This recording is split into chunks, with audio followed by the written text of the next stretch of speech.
Bonjour à toutes et à tous et merci d'écouter VOA Afrique et surtout d'être au rendez-vous de votre santé, votre avenir, le magazine d'information et d'éducation sur les questions de santé. Pour vous le présenter, je suis Rosine Mounezero et Mohamedou Oumfa est avec moi dans ce studio pour la coprésentation. Bonjour Mohamedou. Bonjour Rosine, bonjour chers auditeurs. Cette semaine, nous nous intéressons à la tuberculose, une maladie qui tue encore près de 2 millions de personnes chaque année et qui représente le premier facteur de mortalité chez les personnes séropositives. Docteur Moutaza Lusungu Baba. Depuis des années, on a remarqué un taux de prévalence élevé. C'est des gens qui souffraient du VIH. On a trouvé que ces gens-là, à un moment donné, ils présentent la tuberculose. 80% des cas sont les poumons qui sont atteints. Là, on parle de la tuberculose pulmonaire. Comment contracte-t-on la maladie? Comment réagit l'organisme? Nous écouterons le témoignage d'un malade. J'ai attrapé une toux qui avait duré 14 à 15 jours. J'ai augmenté un peu de température et finalement je me suis dit non, je dois aller voir le médecin traitant pour qu'il puisse examiner mon crachat. Et nous irons aussi dans un centre d'encadrement de jeunes tuberculeux en RDC. Mais avant de continuer, voici l'actualité. Coup d'œil sur l'actualité. L'actualité santé, nous recevons Firmin Koyaweda. Bonjour Firmin. Bonjour Rosine. Alors commençons par la RDC où le choléra a déjà fait 2 morts. Oui, Rosine, ces 2 décès ont été confirmés par Mwanza Nagunia, ministre provincial de la Santé du Sud Kivu. Depuis 2 semaines, nous connaissons une flambée de choléra sur presque toute l'étendue de la province. Nous sommes à plus de 35 cas par semaine dans la ville de Bukavu, mais c'est la zone de santé de Fizi sur le littoral du lac Tanganyika qui vient en tête avec plus de 70 cas par semaine, a-t-il souligné le 15 août dernier. Selon l'ONU, le choléra est devenu un problème de santé publique majeur. Des milliers de cas sont enregistrés chaque année dans de nombreuses provinces. En 2016, plus de 700 décès du choléra avaient été enregistrés dans ce pays. Et puis sur place, la riposte s'organise. Effectivement, un centre de traitement gratuit du choléra est installé à l'hôpital public dans la capitale provinciale Bukavu, touché par une pénurie d'eau depuis plusieurs semaines. Le Bureau de coordination des affaires humanitaires de l'ONU en RDC OCHA a annoncé la mise en place d'un comité provincial de crise pour la gestion harmonieuse de l'épidémie. Par ailleurs, l'ONG Médecins sans frontières a promis d'octroyer du matériel et des médicaments à certaines structures médicales de la province pour une prise en charge des cas. Poursuivons par le Tchad. Dans ce pays, la malnutrition fait de nombreuses victimes. Oui, Rosine, ce sont les ONG Alliance for International Medical Action, ALIMA en sigle, et Alerte Santé qui tirent la sonnette d'alarme. Selon elle, des centres de nutrition installés dans la périphérie de la capitale accueillent près de 600 enfants mal nourris par semaine. Des enfants de 6 mois à 5 ans qui souffrent de diarrhée, pour la plupart, si l'on en croit Rachid Yacoubi, chef de mission d'Alima. Pour le moment, les ONG Alima et Alerte Santé relèvent une pénurie de lits pour faire face à l'afflux des patients. Mais des efforts sont faits pour aider à la prise en charge des cas.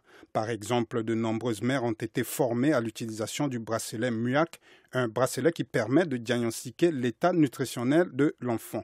Alima a également formé près de 40 professionnels de la santé dans les meilleures pratiques de gestion de la malnutrition sévère. Alors Firmin, comment expliquer cette flambée de malnutrition ?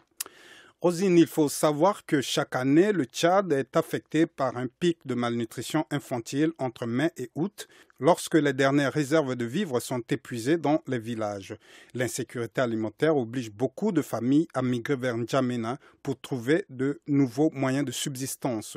Ils se trouvent souvent confrontés à des crises économiques et sont forcés de vivre dans des quartiers précaires où les services d'assainissement sont insuffisants ou inexistants. Vous suivez Votre santé, votre avenir sur VOA Afrique. Terminons par le Cameroun où le navire hôpital Mercy Ships est arrivé un mercredi dernier pour un séjour de 10 mois. Il s'agit d'un navire affrété par l'ONG américaine Mercy Ship. Il est équipé d'un plateau technique constitué entre autres de 5 salles d'opération, une salle de réveil une unité de soins intensifs, 82 lits d'hospitalisation et un système de télédiagnostic par satellite. Depuis le mois d'avril, les autorités camerounaises recensent les populations victimes de maladies rares sur toute l'étendue du territoire camerounais et plus de 6000 malades sont attendus dans le cadre de cette opération humanitaire. Mais alors, Firma, quelles sont les maladies rares qui seront soignées au cours de cette opération? Rosine, les activités à bord du navire Hôpital Merci sont essentiellement orientées vers la chirurgie et plus précisément la chirurgie orthopédique, les déformations liées au traumatisme négligé, les malformations congénitales, la chirurgie maxillofaciale, les tumeurs déformantes non cancéreuses et les goitres.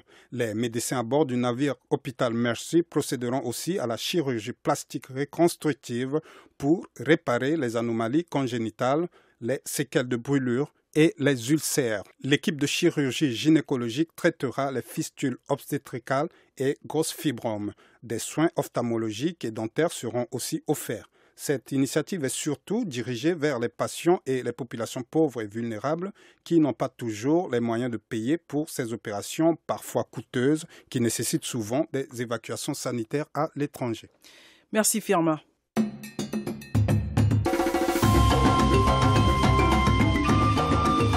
Votre santé, votre avenir, l'invité de la semaine.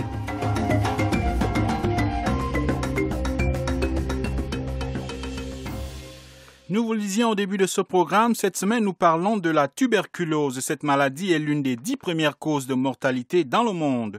Et plus de la moitié des malades se trouvent en Afrique. La tuberculose et le VIH forment une association meurtrière, chacun accélérant l'évolution de l'autre. En 2015, selon les chiffres les plus récents de l'OMS, 35% des décès des séropositifs ont été dus à la tuberculose.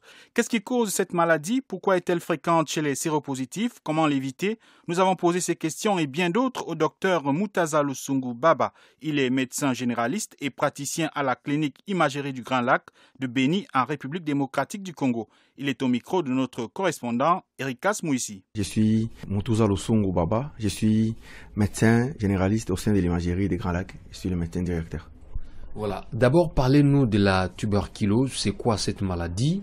Quelles en sont les causes et les manifestations? Ouais, là, il y a une question qui comporte en fait des sous-questions. La définition de la tuberculose en termes simples, c'est une maladie infectieuse qui est causée par une bactérie qu'on appelle les Mycobacterium tuberculosis ou les bacilles des Koch. C'est ça la tuberculose. Alors, quelle en soit la cause? Vous voyez déjà, l'étiologie est là. C'est cette bactérie qui en a plusieurs types en fait. Nous avons 3 espèces chez nous ici. Nous avons les Mycobacterium tuberculosis, n'est-ce pas, qui entraînent la tuberculose. Nous avons aussi les Mycobacterium bovis qu'on peut choper dans les laits, n'est-ce pas, et on a aussi les Mycobacterium africanis qu'on trouve souvent en Afrique de l'Ouest. Quel lien y a-t-il entre le VIH et la tuberculose?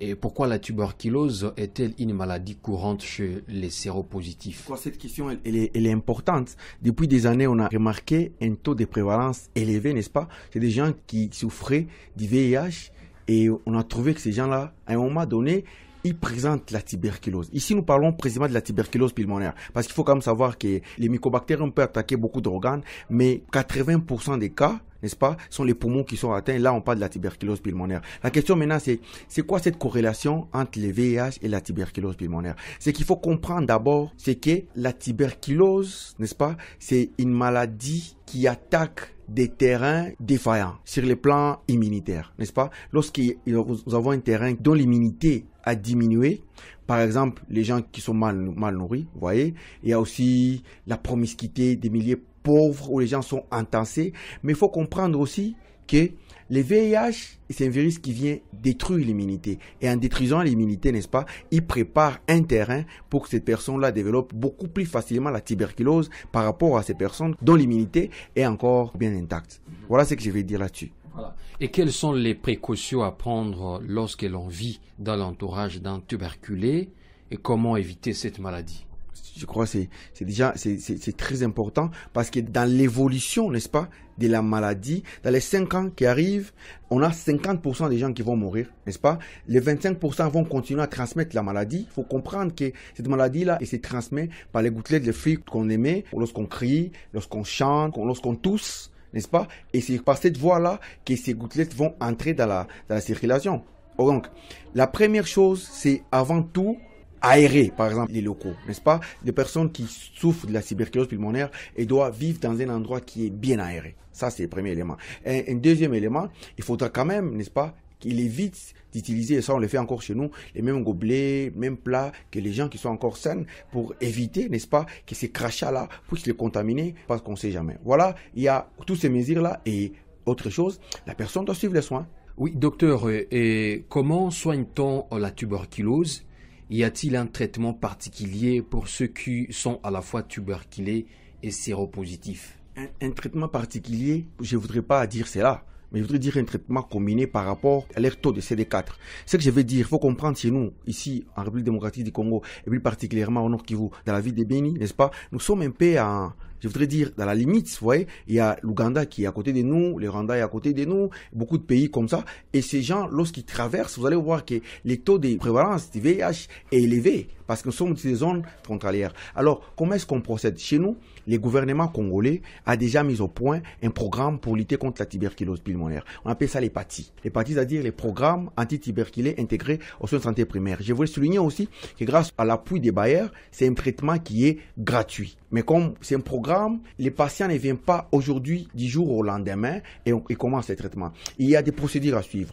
Notamment, il faut d'abord catégoriser les patients. Donc, selon les temps, selon les clichés, selon les signes cliniques qu'il va présenter, nous allons le mettre soit dans la première catégorie, soit dans la deuxième catégorie, si c'est un cas de réussite ou d'abandon, soit dans la troisième catégorie, n'est-ce pas, lorsqu'il y a des lésions moins intenses, n'est-ce pas, ou alors lorsqu'il y a des multirésistances, le métaux dans la quatrième catégorie. Les traitements, ils varient des régimes de 6 à 8 mois, n'est-ce pas, pour la première et la troisième catégorie, et les régimes est de 6 mois. Pour la deuxième catégorie, les régimes est de 8 mois, n'est-ce pas, avec les contrôles, bien entendu. Pour la première et la troisième catégorie, on fait un contrôle au deuxième mois, on fait un contrôle au quatrième mois, on fait un contrôle au sixième mois pour déclarer si la personne est guérie, si la personne a réchité. On constate qu'il a fini seulement les traitements, vous comprenez? Et à côté de ça, maintenant, on va faire une association. L'association, c'est, nous avons les tuberculostatiques, c'est-à-dire les produits qui arrêtent la progression des mycobactériums dans les sangs, où on va prendre les bactéricides, c'est-à-dire les produits qui éliminent carrément cela. Et on fait cette association-là, il y en a, je vais donner une liste des médicaments qu'on donne chez nous. On donne la rifampicine, on donne l'isoniazide, on donne les thambitol, on donne la streptomycine. Vous voyez, il y a ces médicaments-là qu'on donne selon les catégories. Et il faut comprendre maintenant, c'est à la fin qu'on déclare si une personne est guérie réellement ou pas. Maintenant, parlons par rapport au VIH. Nous savons qu'en fonction du taux du CD4, n'est-ce pas, et de la concentration des virions, on donne les ARV ou les antirétroviraux. Mais ce qu'il faut comprendre, c'est ceci. Le but, l'objectif des antirétroviraux, c'est rendre la charge virale presque indétectable, mais aussi lutter contre les maladies opportunistes, actuelles ou à venir. Entre autres, la tuberculose. Mais il faut comprendre maintenant, une personne atteinte de VIH, n'est-ce pas, et qui présente la tuberculose, lorsqu'on introduit les soins, il y a un problème qui se pose souvent, on remarque chez nous ici au Nord Kivu, le syndrome de reconstitution immunitaire. C'est-à-dire, la personne déjà, elle n'est pas en bonne santé et ça se fait qu'à un moment donné, cette personne-là réagit aux médicaments et sa situation va s'empirer. Donc, ce que nous faisons en réalité, c'est donner d'abord les soins pendant 1 ou 2 mois, n'est-ce pas, pour que la personne soit stable et que son corps puisse s'habituer, n'est-ce pas, aux entités, aux tuberculostatiques. Après, maintenant, nous allons réintroduire progressivement les ARV et il va continuer selon la tolérance. Alors, avez-vous noté des cas de résistance aux médicaments antituberculeux chez certains parents? Si oui, en quoi cela est dû et comment s'y prendre? De plus en plus de cas. De plus en plus de cas. Parce que déjà, il y a un constat, nous avons remarqué que la plupart des personnes atteintes de tuberculose pulmonaire aujourd'hui sont des jeunes de moins de 35 ans. Pour des raisons que je viens de vous dire. Ils sont toujours chauffeurs, sont toujours commerçants, très sortir, sont toujours militaires, ils sont jamais à la maison. Et lorsqu'ils vont à l'étranger, qu'ils reviennent, ils sont séropositifs. Mais comme nous vivons dans la promiscuité, dans un milieu pauvre avec les guerres à répétition, ça fait qu'il y a un problème, n'est-ce pas?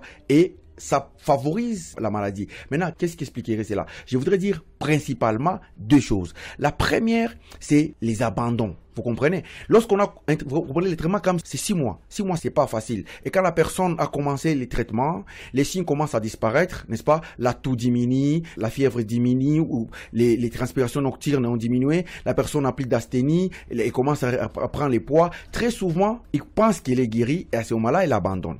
Lorsqu'on abandonne, on est en train de favoriser en effet la résistance. Ça, c'est un premier élément. Il y a les cas d'abandon. Mais notre point, c'est le fait que de temps en temps, n'est-ce pas, il faudra nous dire, il y a un problème aussi d'approvisionnement en antituberculose statique.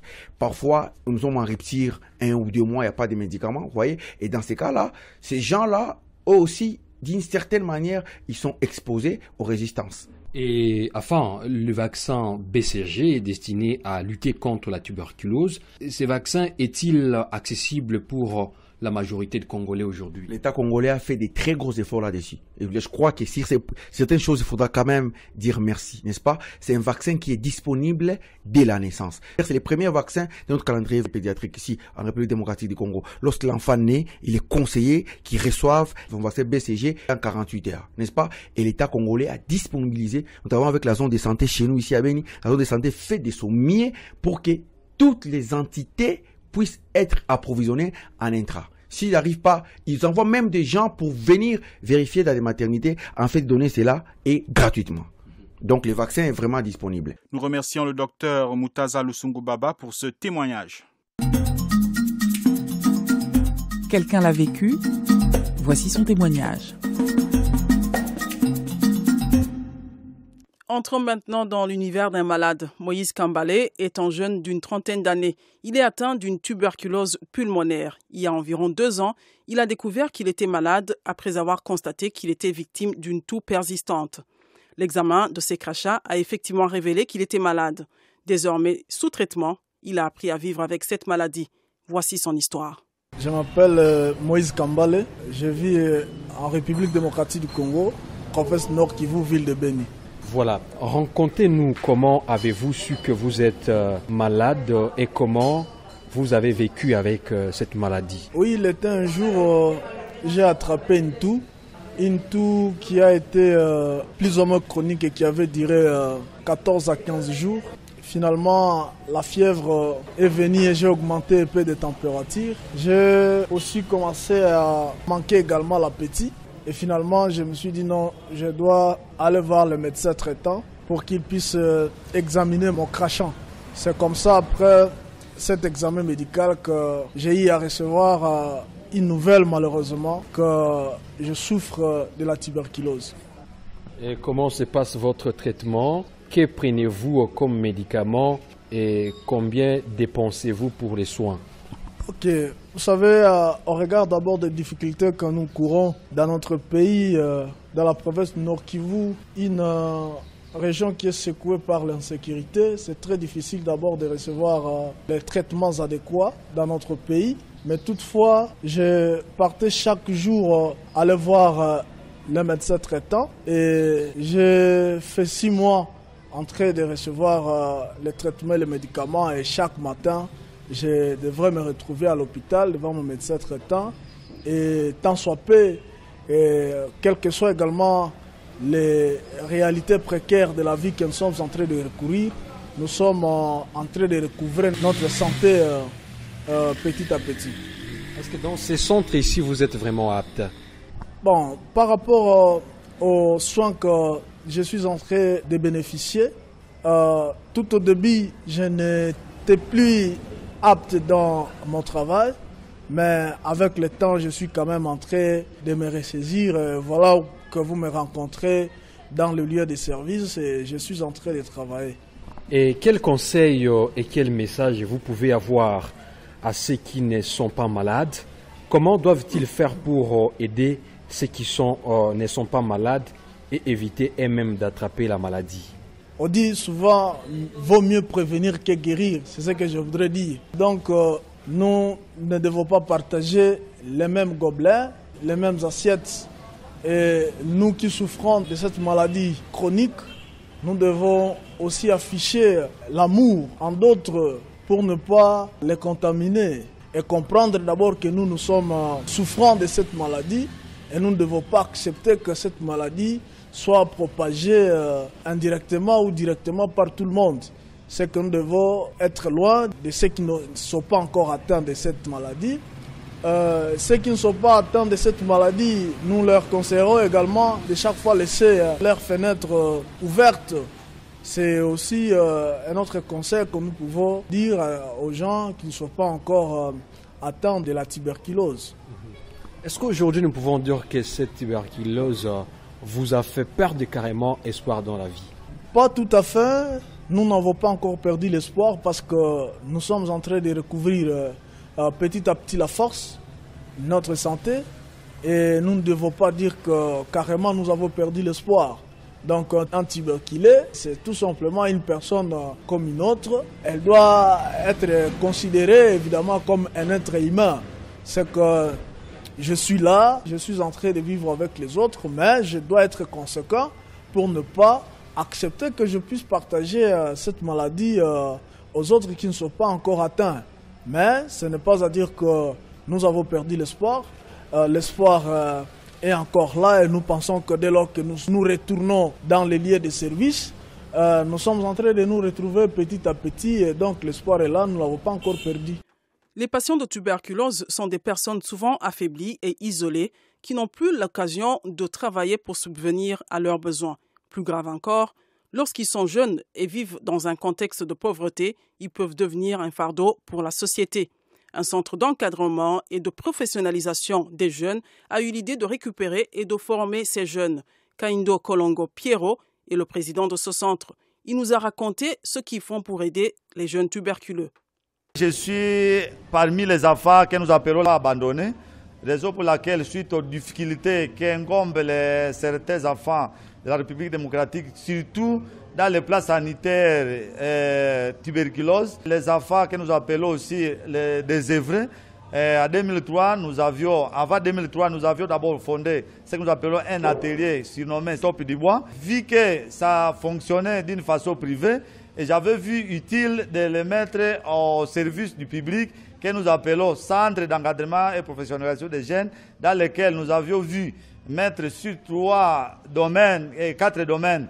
Nous avons la menuiserie, nous avons la coupe-couture pour encadrer les filles et mères abandonnées. Nous avions aussi la mécanique automobile et la maçonnerie et coiffure.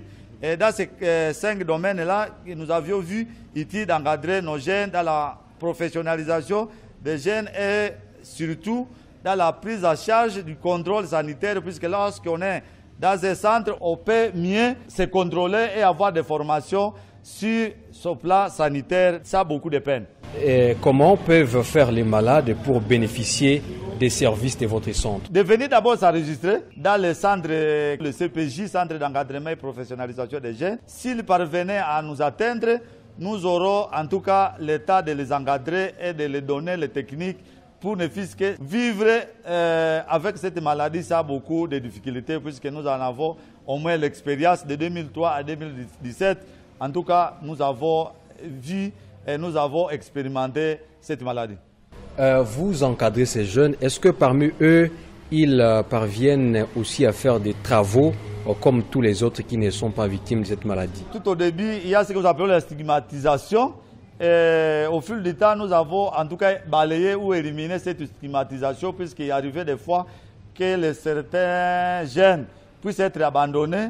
Et ici, quand ils étaient arrivés, et nous les avions mis sous formation de se reconnaître comme toute autre personne, que la maladie ce n'est pas la fin, et que s'ils parvenaient à mettre en pratique toutes les théories, tous les conseils prodigués par nos agents sanitaires, ils doivent vivre comme tout le monde et faire le travail et bénéficier de tous les avantages que les autres personnes peuvent bénéficier. Alors, que vous faut exactement pour améliorer la qualité du travail que vous offrez ici? Ici, nous éprouvons beaucoup de difficultés, surtout des spécialistes que nous appelons pour venir nous donner de la formation. Tous les professionnels là nous demandent surtout les fonds que nous n'avons pas, puisque nous existons suite à l'autofonctionnement. Donc les meubles que nous vendons, c'est ces mêmes meubles que nous aident à acheter les autres matériels qui laissent que nous payons toutes les charges. Donc nous éprouvons beaucoup de difficultés puisque nous avons seulement la menuiserie et faute de moyens, laisse que nous restons avec ces mêmes domaines. Alors si nous trouvons les moyens, nous pouvons activer les domaines, par exemple la coupe-couture, qui encadre les femmes vulnérables, sa soutenance dans cette ville et nos jeunes gens, les orphelins, les nécessités surtout de ces domaines de la tuberculose. En tout cas, si nous trouvons un bailleur de fonds qui devrait nous aider activer le domaine des coupes couture. En tout cas, cette catégorie de femmes ou filles serait aussi encadrée comme les garçons que vous voyez devant votre caméra. Enfin, quels sont vos projets à long et à court terme? En tout cas, le projet, c'est activer la coupe couture, activer la coiffure et la mécanique pour ne fût-ce qu'encadrer un bon nombre de jeunes qui, par défaut, n'arrivent pas à terminer leur cycle scolaire, surtout que les moyens ou l'économie qui se baisse dans notre République, ces barrières-là seraient le bienvenu puisque tous les jeunes ne sont pas en tout cas éligibles dans la menuiserie, aimeriez faire la mécanique et la coiffure ou autre domaine que ça. Nous remercions Moïse Kambale et Kaindo Kolongo Piero qui étaient au micro de notre correspondant dans le Nord Kivu, Erikas Mouissi. Questions et commentaires, c'est maintenant. Chers auditeurs, un expert vous répond.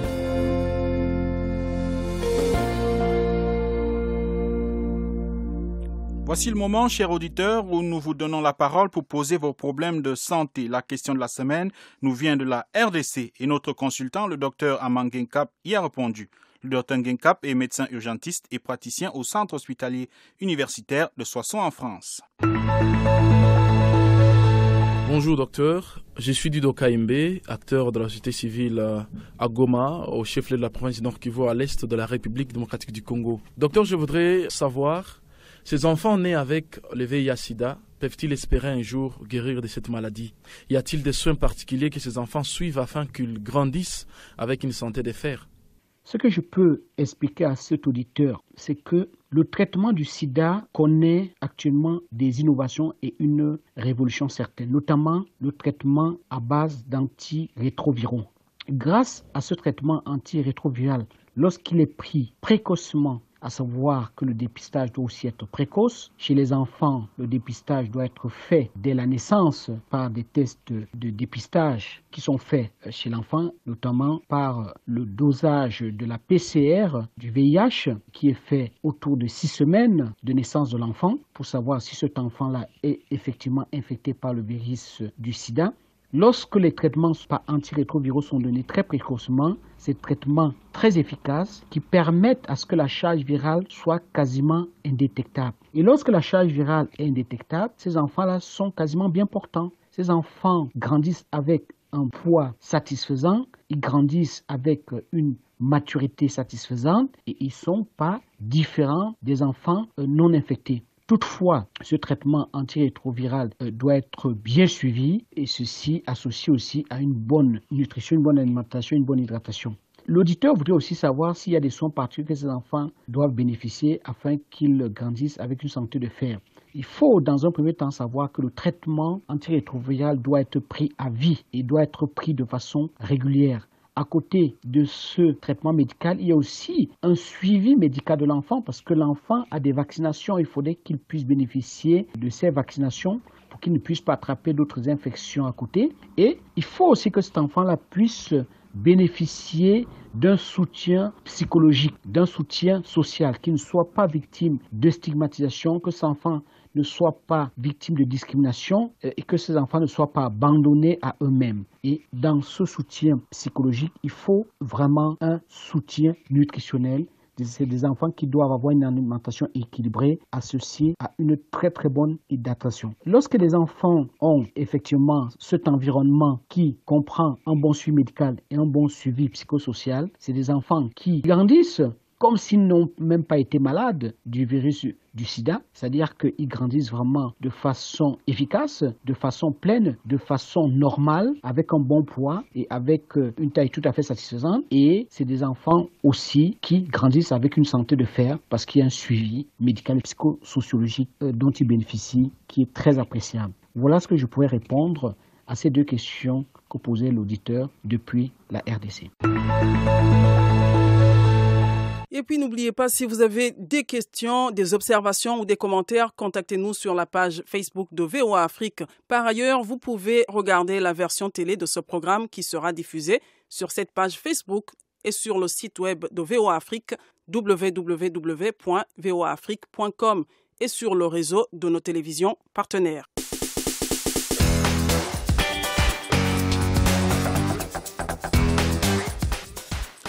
C'est ici que prend fin votre santé, votre avenir. Cette édition était consacrée à la tuberculose, une maladie très mortelle qui est présente chez au moins 35% des séropositifs. Pour en parler, nous avons reçu comme invité le docteur Moutaza Lusungu Baba. Il est médecin généraliste et praticien à la clinique imagerie du Grand Lac de Béni en République démocratique du Congo. Il nous a expliqué comment éviter la maladie et pourquoi elle est présente chez les nombreux séropositifs. Nous avons aussi écouté Moïse Kambale, un malade de tuberculose. Il nous a parlé de son traitement. Et enfin, Kaindo Kolongo Piero, président d'un centre d'encadrement et de professionnalisation des jeunes de Béni en RDC, nous a raconté ce que fait le centre pour former et récupérer les jeunes atteints de tuberculose. Et comme toujours, notre consultant, le docteur Amangenkap, a répondu aux questions des auditeurs. À tous, nous disons merci. Nous remercions également Firmin Koyaweda qui était avec nous pour vous présenter les événements qui font l'actualité santé. Merci à nos correspondants en RDC, Gabriel Nina à Lubumbashi, Bero Matanda à Kinshasa et Erika Smouissi à Béni qui nous ont aidés à la préparation de cette édition. Une édition réalisée avec le concours de Michel Joseph et de Aiden Outko qui était à la console. À la présentation, vous étiez avec Rosine Mounezero et j'étais avec Mamadou Oumfa. Continuez à écouter VOA Afrique et n'oubliez surtout pas de prendre soin de votre santé, car votre santé, c'est votre avenir. À très bientôt. C'était Votre santé, votre avenir, une production de VOA Afrique. Pour vos commentaires, vos questions ou vos témoignages, retrouvez-nous sur voaafrique.com ou sur notre page Facebook VOA Afrique.